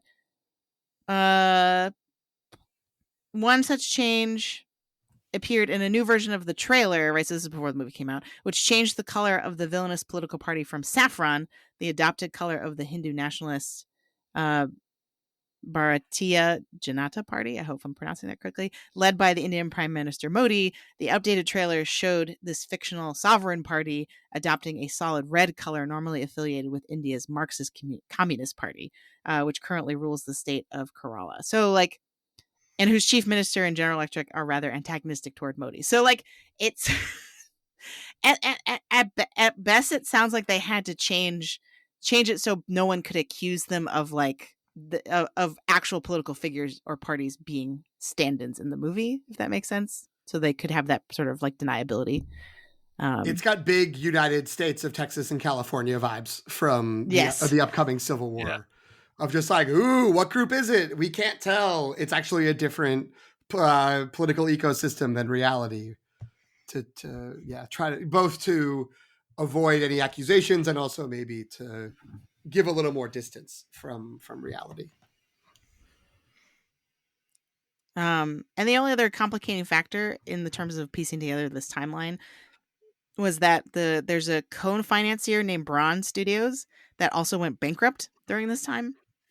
So that also seemed to be a contributing factor to Dev Patel going to Jordan Peele and being like, please save my movie. Right? Because just literally they ran out of money. It's also interesting if, you know, I will admit to having not seen or heard the story that the movie needed to be reshaped and was maybe a lot longer. That it's also possible that Netflix might have been like, this isn't like working right now, and they were sort of burying it, and then we're willing to let it go. Not, you know, I'm not trying to absolve them. I don't trust Netflix or any other big company to not be doing something shady, but it's possible that there was also this is not as good a movie as it is now at the time when they let it go, and that it's both the sort of political concerns and maybe structural cinematic concerns for it that Jordan and everyone involved in picking it up helped on both accounts. I will also note every time I've seen the Bron Studios logo, I have assumed it's LeBron's company, but that's not true. It has nothing to do with LeBron James, and I guess now they're out of money, so maybe I'll never see them again. Well, and I didn't know this context when I saw the movie. It was in consuming things after the film, but in the theater, I was like, "This is a lot of title cards, right?" So I think that's also like a tip off that it has a trouble production when you need to go Yeah. through it. Because I remember Jordan Peele was involved, and I'm like, he has that awesome one with the tea being stirred in claymation. Like, where's that one? And then it's like another one before that one, and wait, not yet, and he did work on this, right? And then I think it is the last one. Um, I think you know what comes to mind is part of what PT saying is like we should support these small studios. Coming into this year, it felt like the smaller studios had this little bit of an advantage because they had so many interim agreements. Now this is Universal picking up the movie, and that is a major corporation. It's Comcast, as PT pointed out, but it is a reminder that part of what we sometimes forget when we just say whiz bang that movie looks cool is that we are voting with our dollars, and to vote for a movie like this feels really good and is the positive side of that globalization that Jen mentioned. So now the next thing I want to do is ask the impossible question. So also in Rhetorical Situation, we would ask our students, who is the author and what is the role of the author? And I think there's a way in which this is always faulty when you're talking about a movie. Every single movie is done by a huge group of people, of whom the director is just one person, the writer is just one person, the star is just one person. When those are all the same person, we tend to, in kind of film criticism, just be like, this is the Dev Patel movie. But I wondered if asking the unknowable question, like, as you think about Jordan Peele and his sensibilities, do you guys have any instinct on what you think he might have helped reshape here? Like, what is it that kind of felt more like his collective works versus like the maybe as an outlier to the rest of the film? And I want to stipulate again a second time very clearly, this is an impossible question, and we're just speculating. We don't really have any knowledge, but it's fun to kind of think how this might have been reshaped in that way. It also feels like a leading question. I kind of hope you have an answer for this that you've got in your back pocket, because I'm not certain. Actually, Jordan's here. Jordan, come into the room now. No. Great. I'm actually looking. I'm looking up the other people who co-wrote the movie with it. Someone I who love this co-wrote question. Mastering Commander was part of it. Hey. So Okay. what's interesting is to go back to a criticism that we mentioned earlier. If people are complaining about this movie, usually, like I think Greg said this, that they're complaining about the pacing. I want to get more specific than that to answer your question. And I think when I've heard the pacing complaint, it's usually directed at the second act. So I believe, if I have this correct, that would be the part, in the middle, which makes sense. The part in the middle, but specifically the part in the temple, right? Is that technically the second act?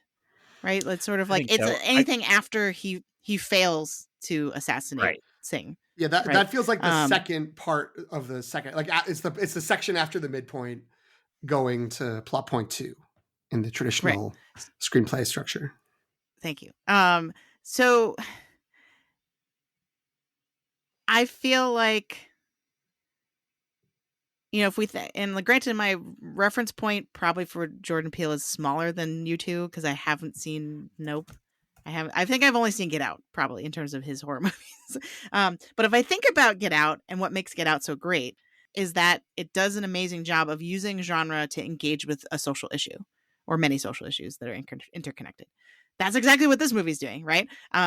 Which I think, Greg mentioned that loosely earlier. So that's not a, crazy original idea necessarily. but if I think about that, the weirdness of the second act in terms of it being the least like the genre, one feels to me that maybe that's the thing that he was like, no, you got to keep this in, because this is what gives you the beating heart. Yes, this is the least like the action movie, but it's also the most engaged with sort of how all this ties together, right? And how it's doing more than just having a series of action sequences. But then the second thing too is that, like, I feel like a lot of the sort of thriller aspects of this, because it's not a action scene after action scene after action scene with no reprieve. There's actually a lot of slow burning, especially in the first act, a lot of slow burning tension of like, oh, see, I mentioned this earlier. Like, is he going to do the thing? Or is he going to fail at doing the thing? I'm so stressed out right now. Why is he going through the metal detector? Does he have a gun in his pocket? Like, help. Like that was my experience through a lot of the beginning of the movie.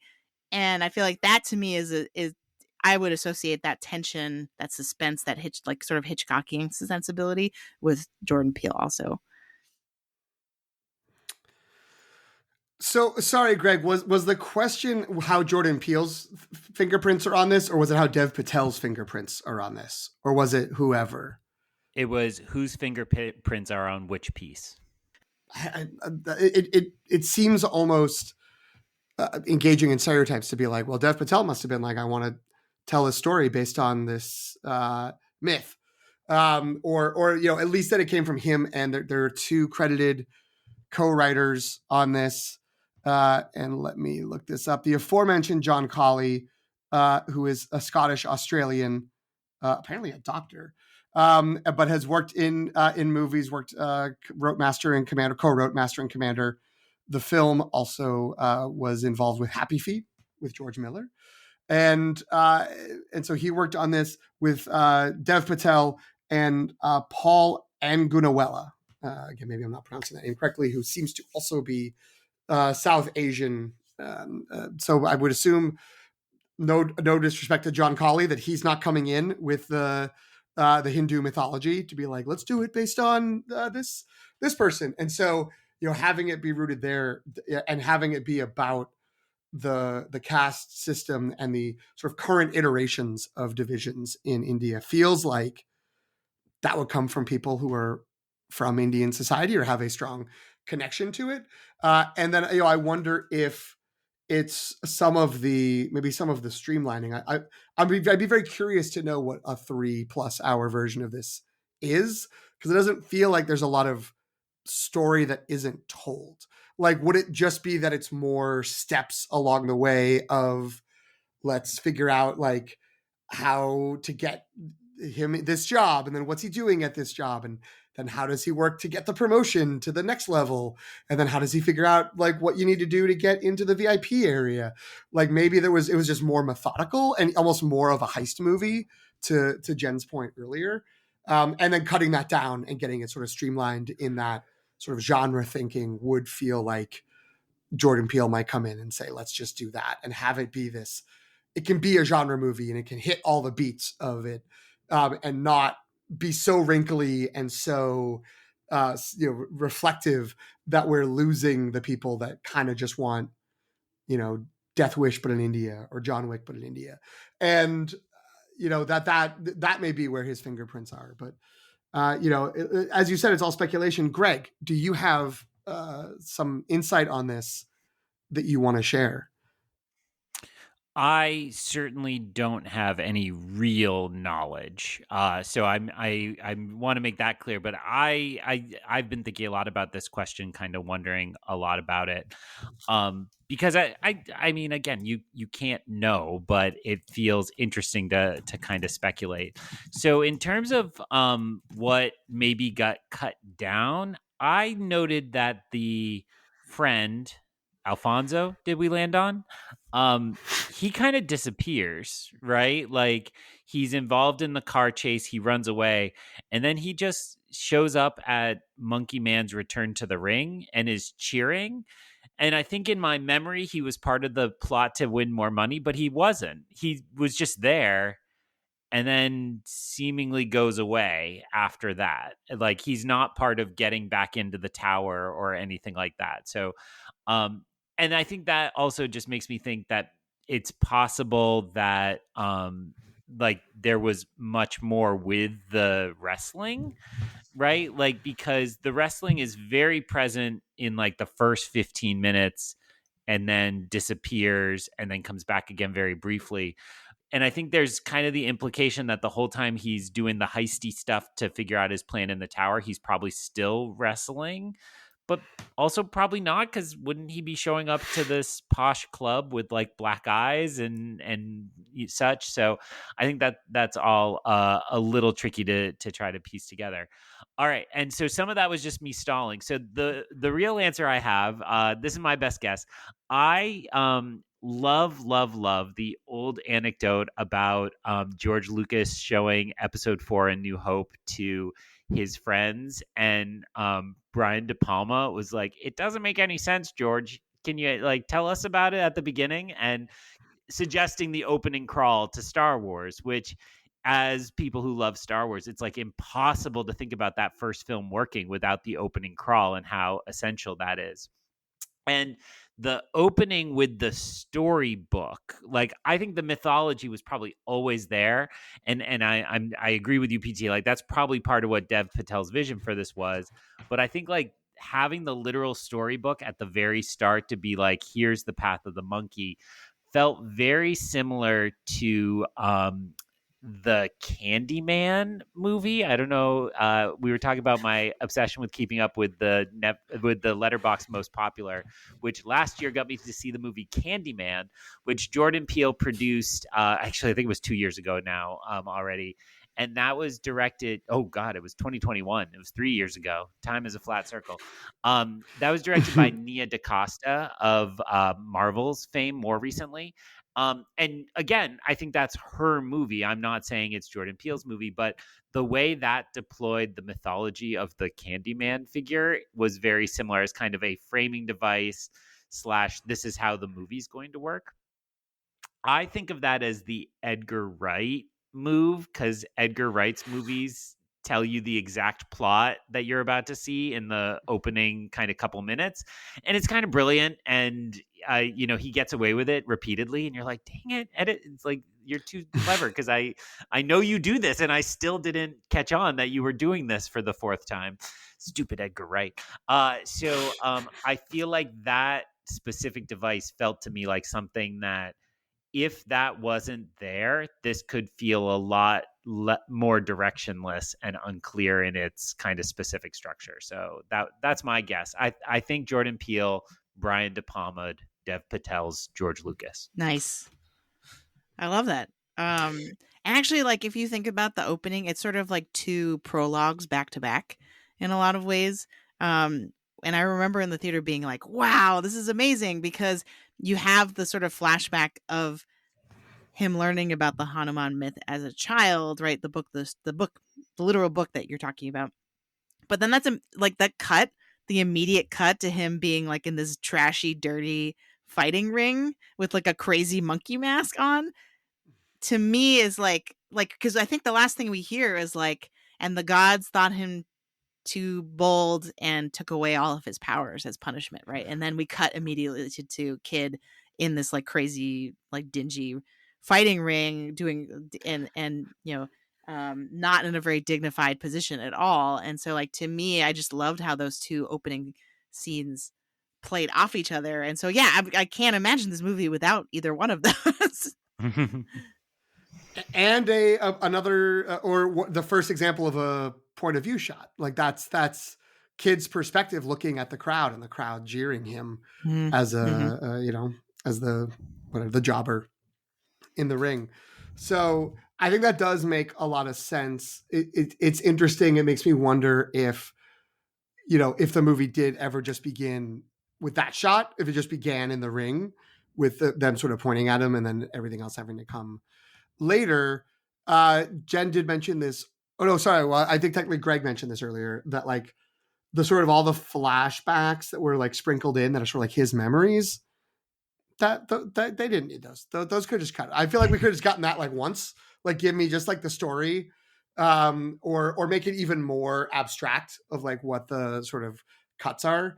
Because I feel like, especially when you have that opening of the storybook and the sort of, him hearing the story from his mom, it's just sort of like something bad happened to his mom. I get it. Like, I didn't need any more sort of like moments of trauma and recollection with like flashbacks.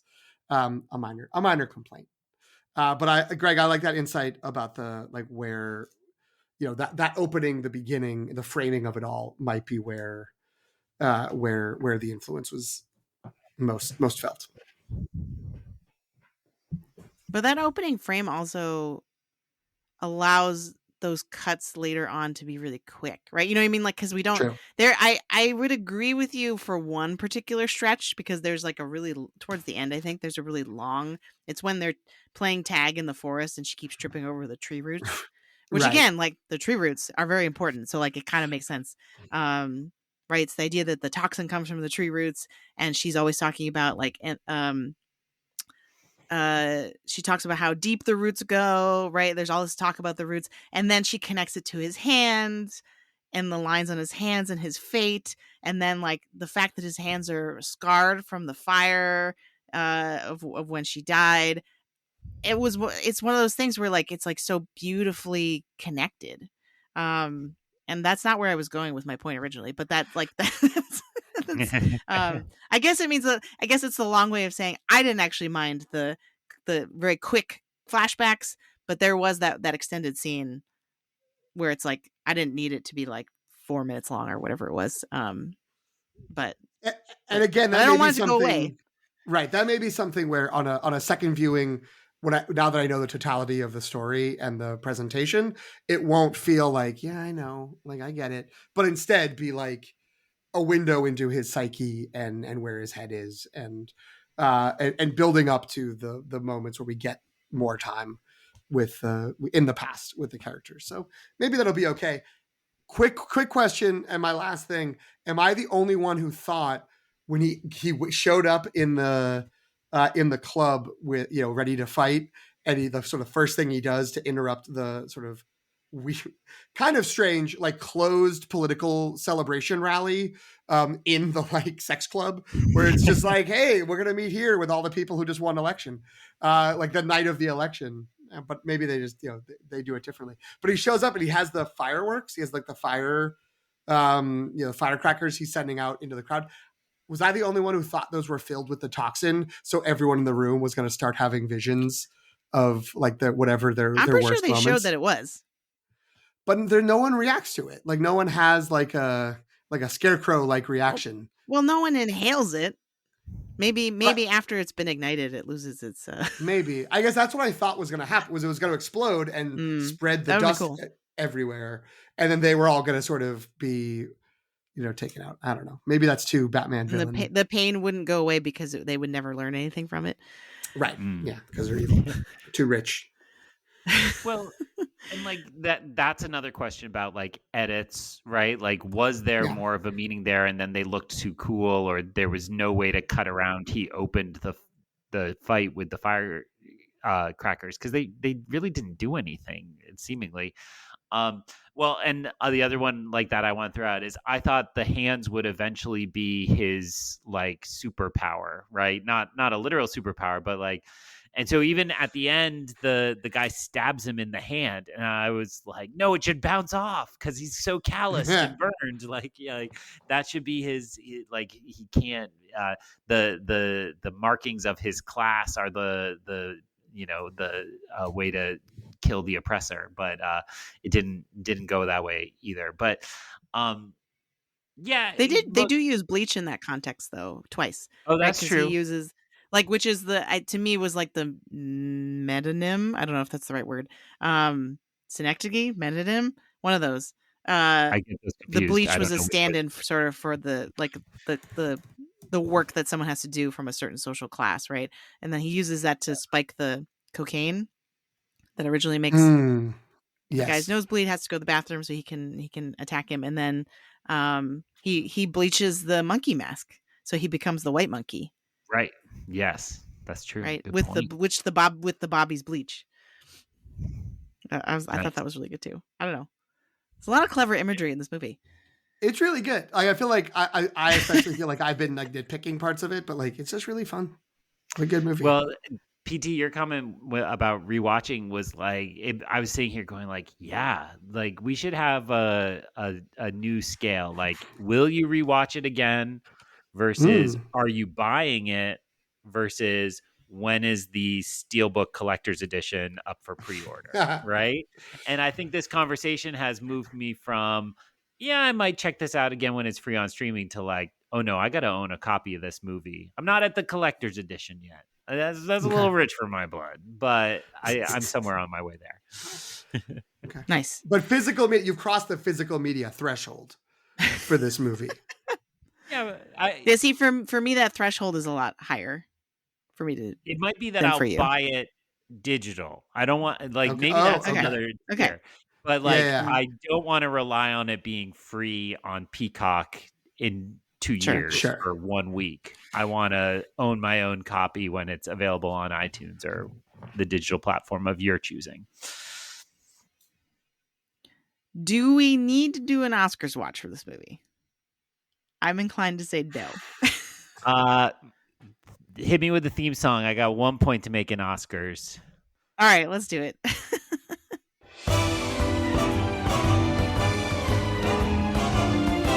I think you just wanted an excuse for me to play the music. Actually, when he said hit me with the theme song, I actually thought I assumed he was going to make some parallel to Dial of Destiny, and he wanted the indie theme played. Oh, Dev Patel would be a great way to reimagine Indiana Jones. So all I want to say is this movie is exactly why we should have best debut like the BAFTAs do, because this is not going to be worth an Oscar in any of the kind of traditional categories. I don't think we need to have a discussion about that, but like as a kind of bravura entry of a new filmmaking voice, this absolutely deserves an award. And I believe the BAFTA this year went to How to Have Sex, which none of us had seen at the time. I don't think we've seen it. I haven't seen it since anyway. Now on Mubi. Now available on Mubi as of, I think, this past Friday. So to me, that's just a sign that like this is a category that's really powerful. That like, and if we'd had it at this year's Oscar, it might have been Celine Songs. It might have been Cord Jefferson. Cord Jefferson did get the writing award, but like I do think debut film is a worthwhile thing to note. And I get you have to define the categories a little more carefully, but PT is a soldier for the best choreography Oscar, which I do not begrudge. I think we should have something there. But I also am a big fan of let's get best debut. Best debut makes a lot more sense to me than best live action short. I'm just going to say, right? Like it's kind of honoring the same thing. It's somebody on their way up, unless it's for Wes Anderson. And yes, I have not watched the re-edited cut, but I will because it's a separate entry on Letterboxd. So there is now one Wes Anderson thing on Letterboxd I haven't seen, which is the cut together version of the short films. But yeah, I think. Do you agree? Do you disagree? Would you award this best debut? I would consider. I mean, we have to see the rest of the year and the whole slate, but I could see it being in the running for that. I do like. I agree with you. That would be a great category. I will push back slightly on your positioning of. There was a movie that won this at the BAFTAs. None of us went to see it. It's a really powerful category because it's like, well, is it powerful if it didn't compel us to go see the movie? But no, I think it would be really good, and I think this could be, it could be a window for this. I would be curious to know, would it be, would an actor turned director be the sort of the Wes Anderson in the short film of like, oh, good, I'm glad this person's career is getting a boost. Already been nominated once or twice for an Academy Award. Cool. But, but I think it would be worth it. The only other thing is like sound, maybe could it get in there if nothing else really sort of kicks around? I wouldn't say like immediately stood out, but I do think a lot of the story did kind of come through in the texture of the city, the sort of media stories that were coming in. And then, the action stuff of the car chases and the hand-to-hand fights, all of that kind of plays into sound stuff. So maybe it could get in there, but probably not. I was going to say, don't forget the DGA also has first-time feature director. Yeah. Celine Song won that this year. So, and I'm looking at the list. It's mostly quiet, small movies, not like a genre movie. So that would be tough. But unless... Oh, wait, Get Out won in 2017. Lion, which starred Dev Patel, won in 2016. So, And am I correct in remembering Get Out did get a Best Picture nomination? Is that fake? I know it won screenplay. He got supporting. You mean Lion? Fantasy remembering? Wait, do you mean Lion or Get Out? I think he's talking about Get Out. I mean Get Out. Oh yeah, Get Out was Best Picture. Yeah, Get Out got a Best Picture nomination and won screenplay. Okay, so I think Daniel Kaluuya got a Best Actor. There's a world in which, I think this needs to have a much bigger commercial impact than it seems to be having right now. Although it managed number 2 after the other monkey movie, Kong v Godzilla, which, is made to, it has all the premium screens, right? Monkey Man is not in your Dolbys or your IMAXs. So, that's pretty good. And numbers look okay. But to get up to that Get Out level, it would have to do something meteoric after this. I will also say I really liked Monkey Man. I thought Monkey Man was an excellent movie. Get Out's a better movie, so that also is I think maybe a factor in it. But yeah, it would be interesting. Again, in a year that might be really soft, is it possible this is one of those movies that comes out and everyone's like, cool, we had a good time with that, and then we get to like November and folks are like, what about Monkey Man? Like what? Like actually there was a lot of stuff there, like some other things that maybe fizzled. It's not outside the realm. It becomes in the discussion for that 9th, 10th slot in the Best Picture race. All right. I want a better year of movies than that, so I'm going to say no. Oh. I think you're would right. say it has to be really soft for the next, 8 months, and that depresses me. I will say right now, a movie will be nominated for Best Picture that to me will be significantly worse than this movie. Like that's I'm pretty certain of that. So I would, I hear what you're saying, Greg, and I agree with you, but I also feel like we're gonna get some BS movie that like we all like the Academy decides is like, yeah, we got to make sure we nominate that. And it's like, why? Like compared to Monkey Man, what about Monkey Man? I'm gonna sound clip that and hold you to it. We'll see. Okay. We'll see. Also, we'll see if you're right. That movie's name is Twisters, Best Picture nominee 2024. No, Greg, you missed it. I'm actually gonna fall in love. I'm gonna fall in love with Twisters. I'm gonna actually think Twisters was incredible. Okay. I just learned Katie O'Brien is in Twisters, and I'm in love with Katie O'Brien after Love Lives Bleeding, which you all still need to see, as was mentioned before. So, hey, Twisters stock on the rise. Get on now. Tell your friends, or else you'll be left behind when this storm comes blowing Love through Lives your Bleeding, town. How to Have Sex of 2024. I don't know how to follow that up, so we're just going to stop. Greg, where can folks find you on the internet? Hey, I'm on the internet just about everywhere at Ion Cannon, EYEONCANON. I have a pretty serious letterbox problem this year. Last year, I hit my 150th movie on June 17th. I hit it earlier this week on 2024. So people should follow me on Letterboxd, Ion Cannon, and see all the ridiculous nonsense I am watching for movies these days. You're a madman. I love it. PT, remind folks again where they can follow the show. Certainly, if they're listening to us now, they need to be doing that. Yeah. How did you get this far and not follow us? Go subscribe. Where are you listening right now? Go subscribe to us. Go follow us. Leave a rating. Leave a review. Why not? You're already there. So you can do that wherever you get your podcast. You can check us out on Jen's Substack, thelongtake.substack.com. You can email us, thelongtakereview@gmail.com, Instagram, Threads @thelongtakereview, on Letterboxd. Follow us. The podcast page is LTR Pod. You can follow me at PT McNiff, PTMCNIFF on Letterboxd. I also have a Letterboxd problem.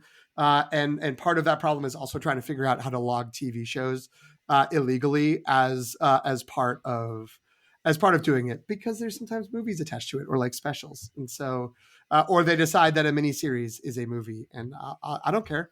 I'll put it on. Give me those numbers. I spent time in front of a screen watching it, so let me have it. Don't get me started on Letterboxd's arbitrary rules about what counts as loggable and what doesn't. That we'll say that for another time.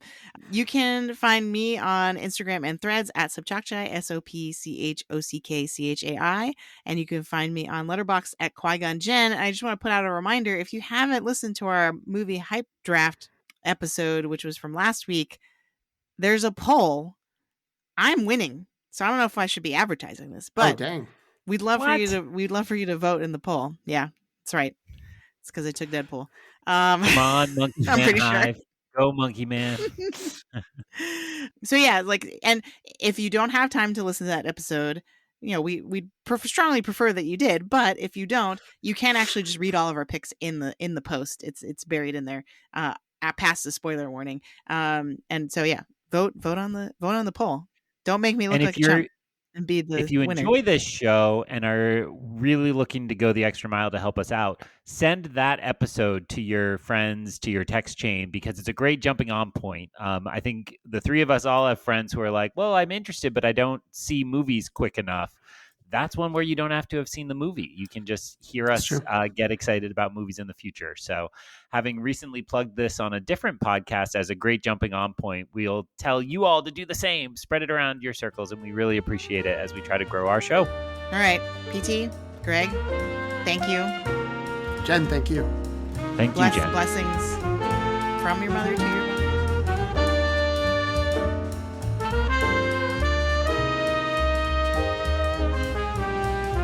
Thanks for listening.